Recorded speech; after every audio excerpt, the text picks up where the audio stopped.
British Second Army is hot on the heels of the enemy in southern Holland. The Nazis now have little but a toehold on the Scheldt. They are retreating west of the River Maas.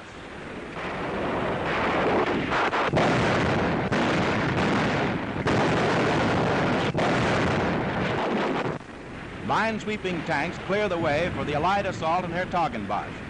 Hidden Nazi machine gun posts and cottages are blasted. British Tommies find time to go to the rescue of civilians trapped in fallen shelters.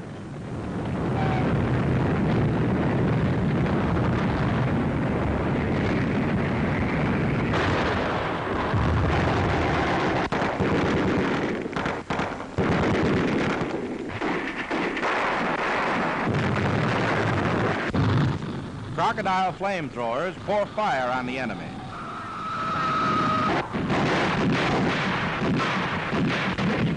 Now the Allies head for Schindel.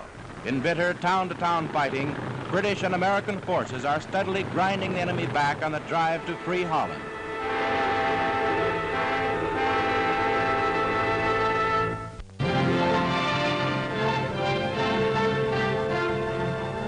Allied planes ring the globe in the final round of the battle against the enemy. Over wild Burmese jungles, the British Sunderland flying boats ferry supplies.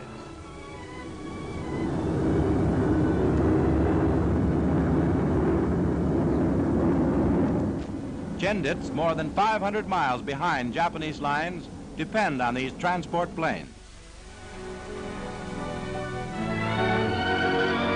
Rafts fitted with motors carry the supplies ashore to keep the famous Burmese fighting units going during the monsoon.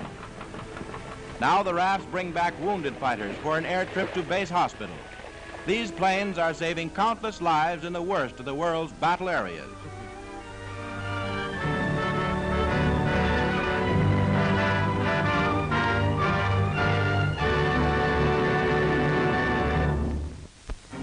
Down in the Indian Ocean, British aircraft carriers steam toward Sumatra for an assault on the port of Padang and nearby Emma Haven.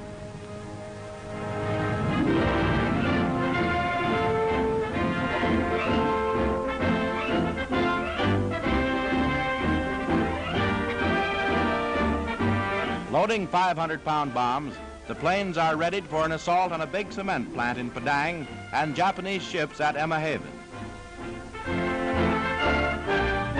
Corsair and Barracuda planes roar into the sky.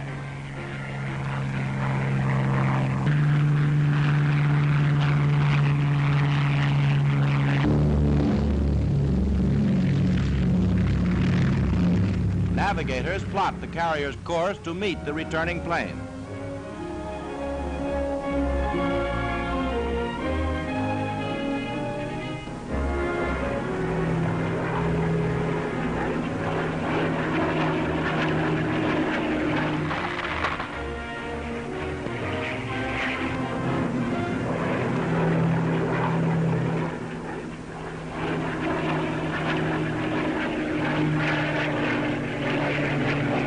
The planes chalk up another success in the broad offensive against Japan. On the European front, the 8th Air Force is tearing apart the Nazi fortress and its supply lines.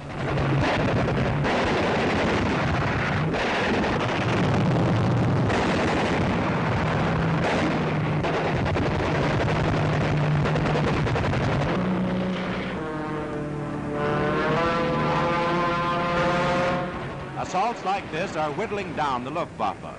Daily, the power of the Allies increases in warfare of the skies.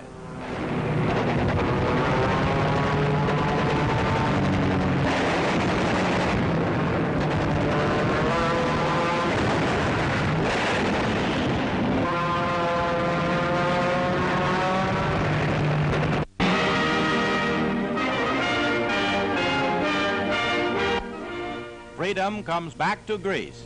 A better day dawns for Athens, ancient birthplace of democracy.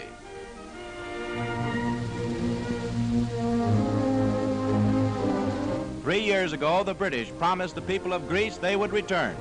Today, they fulfill their pledge. Athens is free.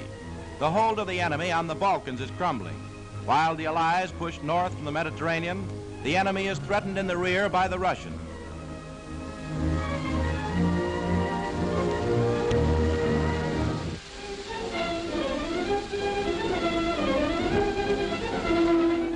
Here, the British forces dock at a small harbor near Piraeus.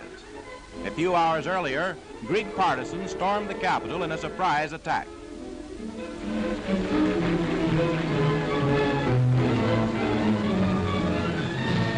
Now these Tommies, together with Polish troops and the Greek regular army, converge on Athens.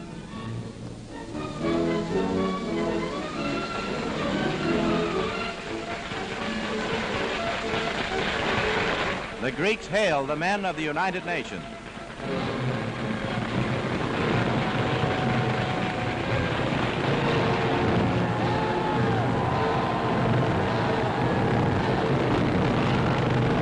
This is a moment the people of Greece will never forget.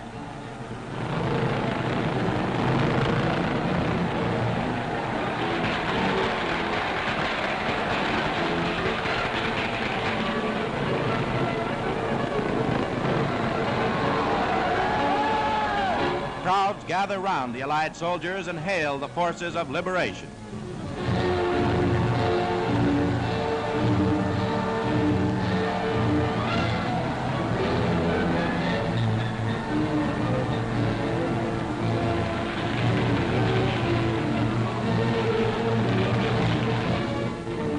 The ancient Acropolis, high above Athens, and the modern soldiers of Greece and Britain fit in the same illustrious pattern.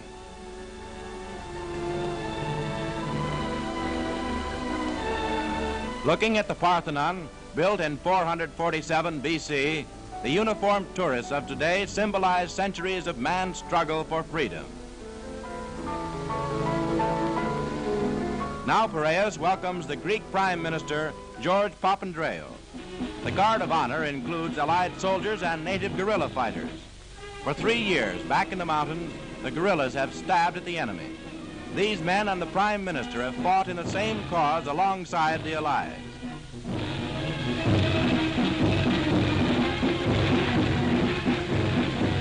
General Scobie commands the British forces in Greece.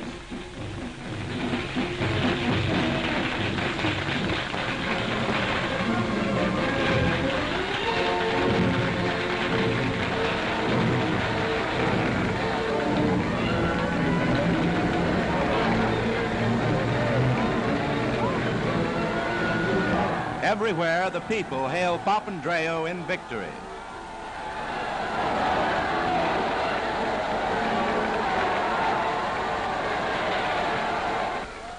The premier here pays tribute to the heroic dead.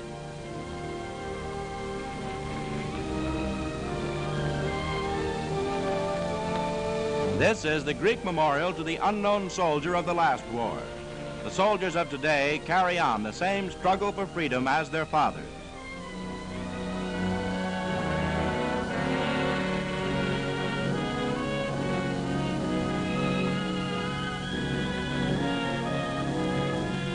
A simple ceremony expresses the nation's hope for the future.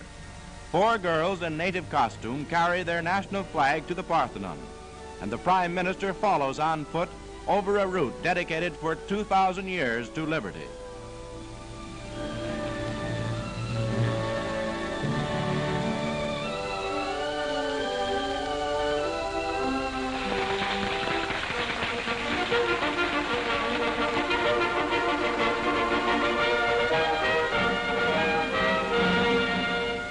For 3 years, the people of Greece have been fighting a ruthless invader. Today, freedom returns to its ancient home.